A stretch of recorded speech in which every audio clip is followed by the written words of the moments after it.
అందరికీ నమస్కారం. ఈరోజు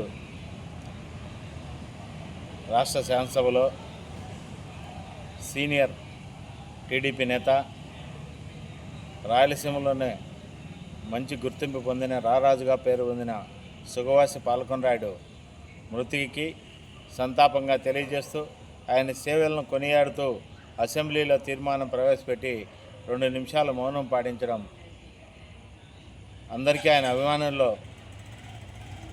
మంచి అభిప్రాయం కలుగుతుంది. అయితే ఈ అభిప్రాయం, ఈ సంతోషం వీటన్నిటిలో అసలు శాసనసభ నిబంధనలు పాటిస్తున్నారా, శాసనసభ ఏ నిబంధన కింద ఇది పెట్టినారో తెలియని ఒక అయోమయ పరిస్థితి ఈరోజు ఏర్పడుతుంది.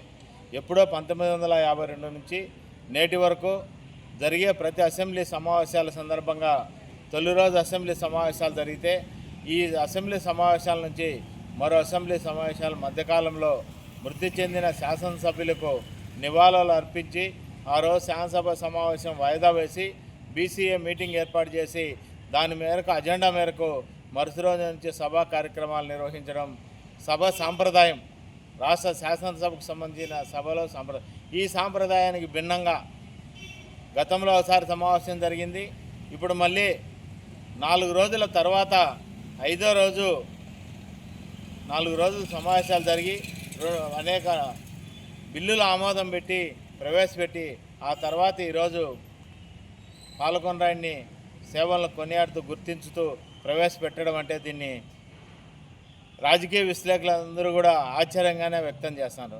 పద్ధతి ప్రకారం పోయినారంటే అది కరెక్ట్ అనుకోవచ్చు, లేదా విస్మరించినారంటే దాన్ని కూడా రాజకీయంగా అనుకోవచ్చు.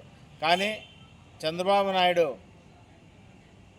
రాజకీయాల్లో అత్యంత సీనియర్ను, 48 ఇయర్స్ ఇన్ ఇండస్ట్రీ అని చెప్పే చంద్రబాబు నాయుడు కూడా ఇలాంటి తప్పిదాలు, ఇలాంటి పొరపాట్లు ఎందుకు చేసినాడో, ఏ విధంగా చేసినాడో అర్థం కాని పరిస్థితి ఈరోజు ఏర్పడుతుంది.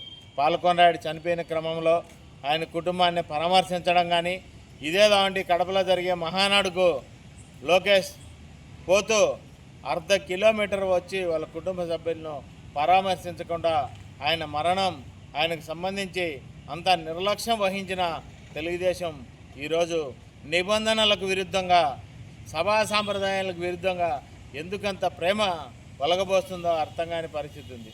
ఆ కుటుంబానికి ఉన్న అభిమానాన్ని లేదా రాబోయే కాలంలో అన్నమయ్య జిల్లా అధ్యక్షుడిగా అతని కొడుకు పోటీలో ఉండగా ఇవ్వాలని చెప్పి ఎక్కువ మంది అడుగుతూ ఉంటే దాని నుంచి అతన్ని తొలగించడం కోసమా, లేకపోతే అతను రాజకీయంగా ఇబ్బంది పెట్టడం కోసమో ఈ విధంగా చేస్తున్నారన్న అభిప్రాయం అయితే రాజకీయ పరిశీలకుల్లో ఉంది. అయితే సీనియర్ మోస్ట్ వయసు ఎక్కువైపోయి తడబడిపోయిందా, లేకపోతే పార్టీ మీద కానీ కూటమి ప్రభుత్వం ఏర్పాటైన తర్వాత తన నిర్ణయాలు తీసుకునే శక్తి చంద్రబాబు నాయుడు కోల్పోయినాడా తెలియని పరిస్థితి ఈరోజు ఏర్పడుతుంది.